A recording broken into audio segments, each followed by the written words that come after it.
Chapter 91 సుఖము మరియు ఆనందము. నా స్నేహితుడు గుండె సమస్యతో బాధపడుతున్నాడు. అతడికి బతకాలన్న ఆశ పోతోంది. నేనతని సమస్య గురించి నాకు తెలిసిన ఒక యోగికి చెప్పాను. ఆ యోగి వ్యాధులను నయం చేయగల శక్తి గలవాడని విన్నాను. అవును, అద్భుతాలు జరుగుతూ ఉంటాయి. కానీ అది పని చేయాలంటే అతడికి బతకాలన్న ఇచ్చ ఉండాలి. ఇచ్చ లేకుండా ఏదీ సాధ్యం కాదు. అటువంటి ఇచ్చను పుట్టించగలమా? పైపైన అందించగలం, కానీ అది నిలవదు. ఓ సిద్ధుడు రాసిన పుస్తకం ఒకటి నాకు అందింది.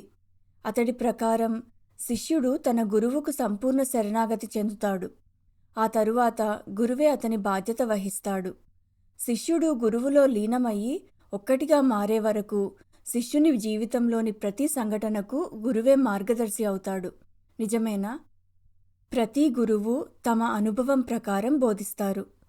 అనుభవం నమ్మకాన్ని, నమ్మకం అనుభవాన్ని రూపుదిద్దుతుంది. అలాగే గురువు శిష్యుని చేత రూపుదిద్దబడతాడు.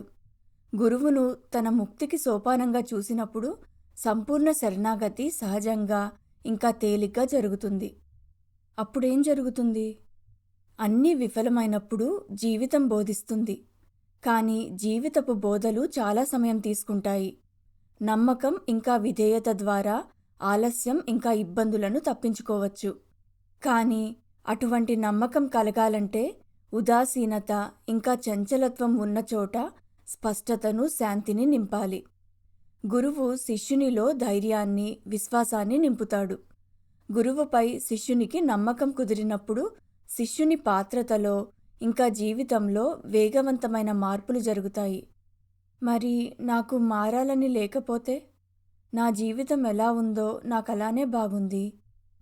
జీవితం ఎంత దుర్భరమైనదో తెలియక నువ్వలా అంటున్నావు. నువ్వు నోట్లో లాలీపాప్ పెట్టుకున్న పిల్లాడిలాంటి వాడవు. నీ స్వార్థంపై మాత్రమే నీ దృష్టి ఉండడం వల్ల నువ్వు సంతోషంగా ఉండొచ్చు. కానీ బాధ యొక్క సార్వత్రికతను గ్రహించడానికి మనుషుల ముఖాలను బాగా చూస్తే సరిపోతుంది. నీ స్వంత ఆనందం కూడా చాలా దుర్బలమైనది, ఇంకా స్వల్పకాలం ఉండేదే. బ్యాంకు క్రాష్ అవ్వడంతోనో, కడుపులో పుండు రావడంతోనో ఆ ఆనందం మాయమైపోతుంది. అది రెండు బాధల మధ్య ఉన్న అంతరం మాత్రమే. నిజమైన ఆనందం దుర్బలమైనది కాదు, ఎందుకంటే అది పరిస్థితులపై ఆధారపడదు. మీరు మీ స్వంత అనుభవం నుండి చెప్తున్నారా? మీకు కూడా సమస్యలున్నాయా? నాకు ఏ సమస్యలు లేవు. కానీ ప్రపంచం జీవులతో నిండి ఉంది. వారి జీవితాలు భయం ఇంకా కోరికల మధ్య నలిగిపోతున్నాయి. వారు కబేళాకు తోయబడిన పశువుల్లా ఉన్నారు, ఎగురుతూ ఇంకా తుళ్ళుతూ, నిర్లక్ష్యంగా ఇంకా సంతోషంగా. అయినా అవి ఒక గంటలో చచ్చి చర్మాన్ని తొలగించబడి ఉంటాయి. నిన్ను నువ్వు భయపడకుండా చూసుకో. నీ ఆనందం పరిస్థితులు ఇంకా షరతులపై ఆధారపడి ఉంటుంది కనుక అది క్షణికమైనది. అది నిజమైనది కాదు. నిజమైన ఆనందం నీ నుండే ప్రవహిస్తుంది. మీరు చెప్పే ఆనందం వల్ల నాకేముపయోగం? అది నా అనుభవంలో లేదు. నీకెంత కావాలో అంత తీసుకో. నువ్వు అడగడానికే అదుంది, కానీ నువ్వు అడగవు.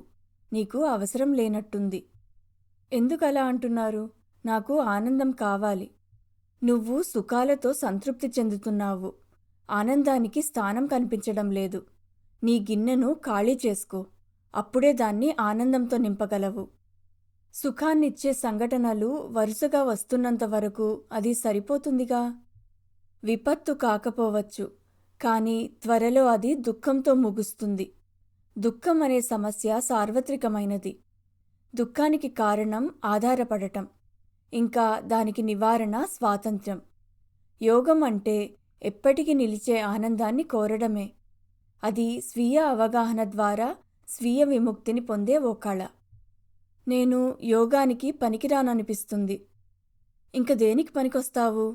నీ వెళ్ళటాలు ఇంకా రావటాలు, సుఖాలు కోరటాలు, ప్రేమించడం, ద్వేషించడం, ఇవన్నీ నీ పరిమితత్వంతో నీకున్న పోరాటాన్ని చూపిస్తోంది. అజ్ఞానంలో నువ్వు తప్పులు చేస్తావు, ఇంకా నీకు ఇతరులకు బాధ కలిగిస్తావు. కానీ బలమైన ఆశ ఉంది, దాన్ని కాదనలేము. ఏ ఆశ అయితే పుట్టుక, ఆనందం, చావు కోరుతుందో అదే ఆశ అర్థం చేసుకోవాలని, ముక్తిని పొందాలని కోరుతుంది. అది పత్తి సరుకులో ఉన్న నిప్పు కళిక లాంటిది. నీకు అది ఉన్నట్టు తెలియకపోవచ్చు, కానీ ఇప్పుడో అప్పుడో అది మొత్తం అంతా తగలబెడుతుంది. ముక్తి ఓ సహజమైన ప్రక్రియ. దీర్ఘకాలంలో అది అనివార్యమైనది. కానీ దాన్ని ఇప్పుడులోకి తీసుకురావడం నీ చేతుల్లోనే ఉంది. మరి ఎందుకని ప్రపంచంలో ముక్తి పొందిన వాళ్ళు చాలా కొద్దిమంది ఉన్నారు? అడవిలో కొన్ని చెట్లు మాత్రమే ఒక నిర్దిష్ట క్షణంలో పూర్తిగా వికసిస్తాయి.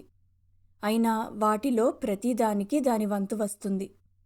ఇప్పుడో అప్పుడో నీ భౌతిక ఇంకా మానసిక వనరులు ముగింపుకు వస్తాయి. అప్పుడేం చేస్తావు? నిరాశపడతావా? సరే, నిరాశపడు. నువ్వు నిరాశతో అలసిపోయినప్పుడు ప్రశ్నించడం మొదలు పెడతావు.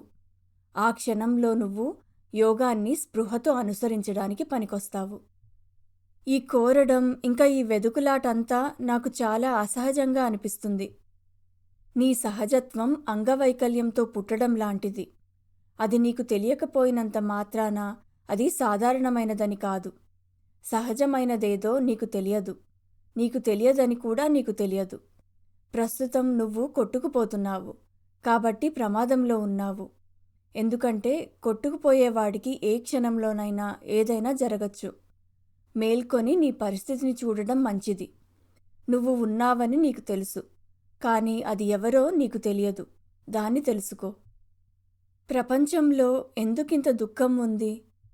దుఃఖానికి కారణం స్వార్థం, మరే కారణం లేదు.